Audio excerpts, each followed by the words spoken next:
Welcome to special analysis. నేను రమ్మ మండవ. ఈరోజు అనాలిసిస్లో భాగంగా మనం తీసుకోబోతున్న టాపిక్ ఏంటంటే వేమిరెడ్డి ప్రభాకర్ రెడ్డి. ఈరోజు ఆయన ఎంపీగా ఉన్నారు, టీడీపీని లోక్సభలో రిప్రజెంట్ చేస్తూ ఉన్నారు. నెల్లూరు జిల్లాలో ఒక మంచి స్ట్రాంగ్ ఫాలోయింగ్ ఉన్న నేత, ఒక స్ట్రాంగ్ బేస్ కూడా ఏర్పాటు చేసుకున్నారు. మరోవైపు చూస్తే ఆయన సెల్ఫ్గా ఫౌండేషన్స్ పెట్టి లోకల్గా ప్రజలందరికీ కూడా ఎప్పుడు సోషల్ సర్వీస్ చేస్తూ అందుబాటులో ఉంటారు. ఆయన తరహాలోనే ఆయన భార్య ప్రశాంత్ రెడ్డి కూడా ఎన్నో సేవా కార్యక్రమాల్లో ఇన్వాల్వ్ అయి ఉన్నారు. ఆవిడ ప్రజెంట్ కొవ్వూరు ఎమ్మెల్యేగా ఉన్నారు. అలాంటి వేమిరెడ్డి ప్రభాకర్ రెడ్డి కూడా ఈరోజు రాజకీయాలంటే ఫ్రస్ట్రేట్ అయ్యే విధంగా ఈరోజు ఆయన్ని ఆ స్థితికి తీసుకొచ్చారు. ఏకంగా తన బిజినెస్ని, తన వ్యాపారాలని వదిలేసుకుంటున్నాననే ఫ్రస్ట్రేషన్లో ఆయన ఈరోజు మీడియా ముందుకు వచ్చి మాట్లాడుతూ ఉంటే ఆయన అభిమానులు కూడా బాధపడుతూ ఉన్నారు. సో ఒక్క మాటలో చెప్పాలి అంటే ఈరోజు ఒక సుదీర్ఘ చరిత్ర ఉంది వేమిరెడ్డి ఫ్యామిలీకి నెల్లూరు జిల్లాలో. అటు అర్ధబలం కానీ అటు అంగబలం కానీ పుష్కలంగా ఉన్నాయి. రాజకీయాలు కూడా నిజానికి చెప్పాలంటే వాళ్ళకి అవసరం లేదు. కానీ రాజకీయాల్లోకి వస్తే మరింతగా ప్రజలకు చేరువ కావచ్చు అన్న ఆలోచన కావచ్చు, ఇంకేదైనా కావచ్చు. ఆ రోజు ఆయన క్లోజ్ ఫ్రెండ్ అయిన విజయసాయి రెడ్డి లాంటి వాళ్ళ ప్రోద్బలం కావచ్చు. వేమిరెడ్డి పొలిటికల్ అరంగేట్రం చేశారు. మనం చూసినట్లయితే 2014 అప్పుడు వేమిరెడ్డి ప్రభాకర్ రెడ్డి జగన్తో లేరు, అంతకు ముందు కూడా లేరు. 14 తర్వాత ఎప్పుడైతే ప్రతిపక్షంలోకి పరిమితం అయ్యారో జగన్మోహన్ రెడ్డి, విజయసాయి రెడ్డి ఆ పార్టీకి ఉపయోగపడే ఏ చిన్న అవకాశాన్ని కూడా వదులుకోలేదు. అప్పటికే వేమిరెడ్డి ప్రభాకర్ రెడ్డి తన భార్యతో కలిసి టీడీపీలోకి వెళ్లేందుకు రూట్ క్లియర్ చేసుకున్నారు. ఆయన 2019 ఎన్నికల కంటే ముందు చాలా సీరియస్గా టీడీపీలోకి వెళ్దాం అనుకున్న ప్రభాకర్ రెడ్డిని విజయసాయి రెడ్డి హోల్డ్ చేశారు. ఆ రోజు జగన్మోహన్ రెడ్డిని ఒప్పించి ప్రభాకర్ రెడ్డి దంపతుల్ని ఆ పార్టీలోకి తీసుకొచ్చారు. వైఎస్ఆర్సీపీలోకి తీసుకొచ్చిన వెంటనే జగన్మోహన్ రెడ్డి ఏదైతే కొన్ని కండిషన్స్ అప్లై అన్నారో అవన్నీ కూడా ప్రభాకర్ రెడ్డి ఆ హామీలన్నీ నెరవేరుస్తామని చెప్పడం జరిగింది. పూర్తి స్థాయిలో పార్టీకి అటు అంగబలం కానీ అర్ధబలం కానీ నెల్లూరు జిల్లాలో ఒక స్ట్రాంగ్ బేస్ ఆ పార్టీకి ఏర్పడవడంలో ప్రభాకర్ రెడ్డి చాలా కీలక పాత్ర పోషించారు విజయసాయి రెడ్డితో కలిసి.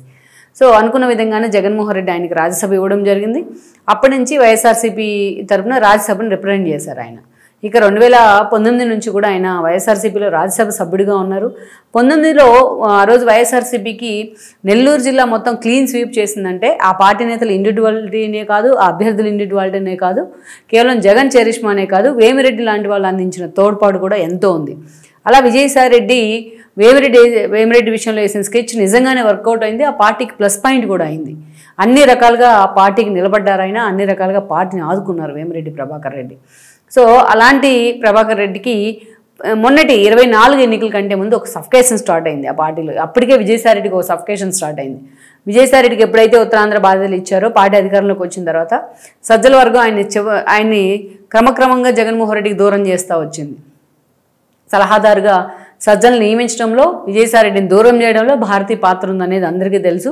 సో అప్పటి నుంచి అనేక రకాల పరిణామాలు, అటు ఎంఈవీతో విజయసాయి రెడ్డికి వచ్చిన గొడవలు కావచ్చు, అదేవిధంగా తారక రత్న చనిపోయిన సమయంలో చంద్రబాబు ఫ్యామిలీతో ఆయన చాలా క్లోజ్గా మూవ్ అయిన విషయం కావచ్చు, ఇలా అనేక రకాల శరత్చంద్రారెడ్డి లాంటి వాళ్ళ అరెస్ట్ కావచ్చు, ఇలాంటివన్నీ కూడా జగన్మోహన్ రెడ్డికి విజయసాయి రెడ్డికి దూరం పెరుగుతూ వచ్చింది. ఈ కారణాలతో పెంచడంలో సజ్జల వర్గం సక్సెస్ అయింది.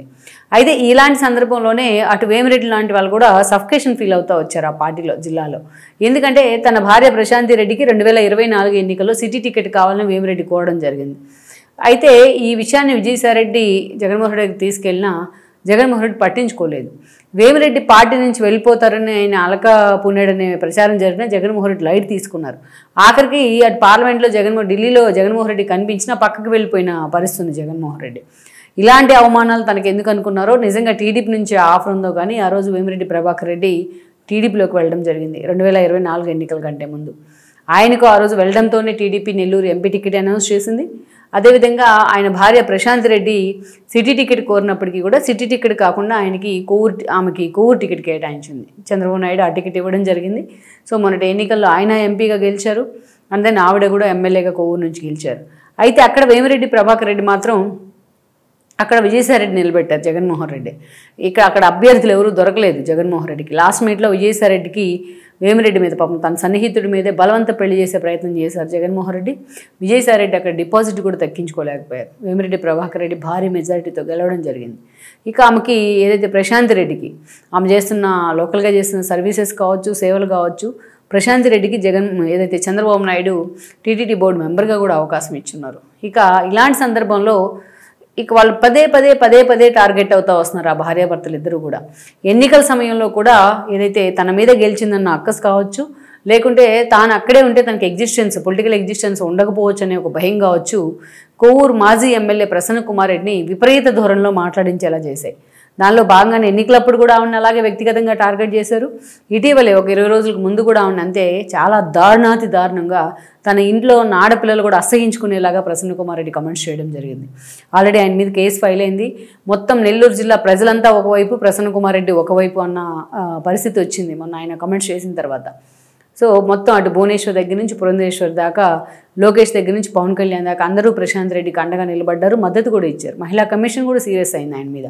ఈరోజు ఆ కేసులో A1గా ఉంటే ఆయనకు మద్దతు ఇచ్చినందుకు, ప్రశాంత్ రెడ్డిని టార్గెట్ చేసేందుకు అనిల్ కుమార్ యాదవ్ A2గా ఉన్నారు. ఇలాంటి పరిస్థితుల్లో ఇక అప్పటి నుంచి కూడా పదే ఎప్పుడైతే ఆయన మీద కేసు పెడతాం కానీ, అదేవిధంగా ఆయన ఇంటి మీద ప్రశాంత్ రెడ్డి అమ్మాయిలు కావచ్చు, టీడీపీ ఫాలోయర్స్ వాళ్ళ ఇంటికి వెళ్ళి ఫర్నిచర్ ధ్వంసం చేసే ప్రయత్నం కోపంలో ఇవన్నీ జరగడం కావచ్చు. సో ఇవన్నీ కూడా అటు నిజంగానే వైసీపీ నేతలను ఉలిక్కిపడేలా చేస్తూ ఉన్నాయి. అందుకే ఈరోజు నిద్రలేసిన దగ్గర నుంచి ఇది ఇంకోవైపు చూస్తే అనిల్ కుమార్ యాదవ్ మీద క్వాడ్స్ విషయంలో ఆల్రెడీ ఆయన అంచుడు శ్రీకాంత్ రెడ్డి అరెస్ట్ అయి ఉన్నారు. ఆయన వాంగ్మూలంతో ఈయన మీద కూడా కేసు ఫైల్ అయింది. ప్రశాంత్ రెడ్డి కేసులో A2గా కేసు ఫైల్ అయింది. ఆల్రెడీ అదే కేసులో, నా మైనింగ్ కేసులోనే కాకాని గోవర్ధన్ రెడ్డి ఇప్పటిదాకా అబ్స్కాండ్ అయ్యారు, మొన్న అరెస్ట్ అయ్యారు, 3 నెలల నుంచి జైల్లో ఉన్నారు. ఆయన పరామర్శించడానికే జగన్ వెళ్ళడం జరిగింది తాజాగా. సో ఇవన్నీ కూడా, ఈ పరిణామాలన్నీ కూడా వైఎస్ఆర్సీపీ ఎగ్జిస్టెన్స్కి ఒక సవాల్గా మారాయి. నెల్లూరు జిల్లాలో ఒకప్పుడు ఆ పార్టీ కంచుకోట. నెల్లూరు జిల్లా కడప ఎలాగో జగన్మోహన్ రెడ్డి ఫ్యామిలీకి, నెల్లూరు జిల్లా కూడా 2019 ఎన్నికల్లో క్లీన్ స్వీప్ చేసింది. ఈరోజు జగన్మోహన్ రెడ్డి నెల్లూరు పట్టణంకి వెళ్తే పక్కన అనిల్ కుమార్ యాదవ్ లేడు, ఇంకొకరు లేరు, సీనియర్ నేతలు ఎవరు కూడా లేరు. సో అలాంటి పరిస్థితిని కొని తెచ్చుకున్నారు జగన్మోహన్ రెడ్డి. సో ఈ ఫ్రస్ట్రేషన్లోనే వైఎస్ఆర్సీపీ నేతలు మాటకు ముందు వేమిరెడ్డిని టార్గెట్ చేసే ప్రయత్నం చేస్తున్నారు. క్వాడ్జీ విషయంలో అరెస్టులు జరిగిన సమయంలో వేమిరెడ్డి ఇన్వాల్వ్మెంట్ ఉంది, దీనిలో వేమిరెడ్డి మొత్తానికి కారణం అంటూ కూడా ఆయన్ని టార్గెట్ చేసే ప్రయత్నం చేశారు. వేమిరెడ్డి క్వాడ్స్కి సంబంధించిన మైనింగ్లో ఇప్పుడు దిగలేదు. మనం పుట్టక ముందు నుంచి కూడా ఆయన నెల్లూరు జిల్లాలో అదే బిజినెస్లో ఉన్నారు.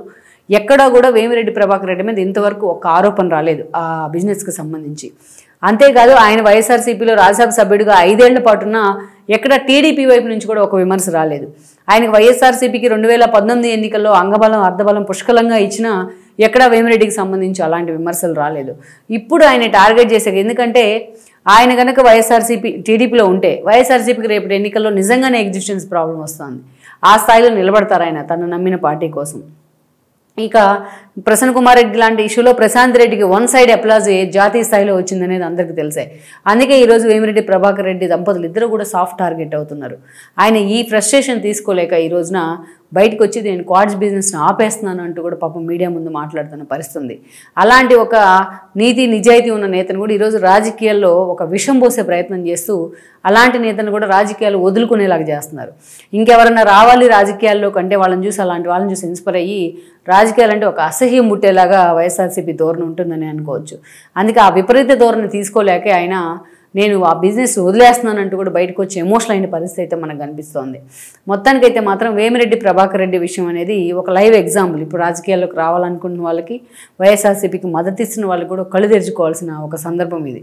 సో ఇలాంటి నేతను కూడా రాజకీయాల్లో ఉండనివ్వకుండా పూర్తి స్థాయిలో ఆయన కూడా పక్కకు పెట్టే ప్రయత్నం, పక్కకు పంపించే ప్రయత్నం జరుగుతూ ఉంది జగన్మోహన్ రెడ్డి వైపు నుంచి. ఒక పదే పదే ఒక విషయం పోసే ప్రయత్నంతో ఆయన కూడా ఫ్రస్ట్రేట్ అవుతున్న ఆ పరిస్థితి. ప్రశాంత్ రెడ్డి మీద చేసిన కామెంట్స్తోనే పాపం వాళ్ళ ఫ్యామిలీ పూర్తిగా డిఫెన్స్లో ఉంది. అలాంటి ఫ్యామిలీని ఇంకా మానసికంగా క్షోభ పెట్టి మానసికంగా టార్గెట్ చేసే ప్రయత్నం జరుగుతూ ఉంది.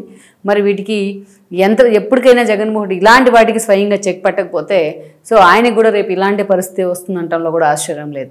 ఈ వీడియో మీకు నచ్చినట్లయితే please share, like and subscribe R24 Telugu.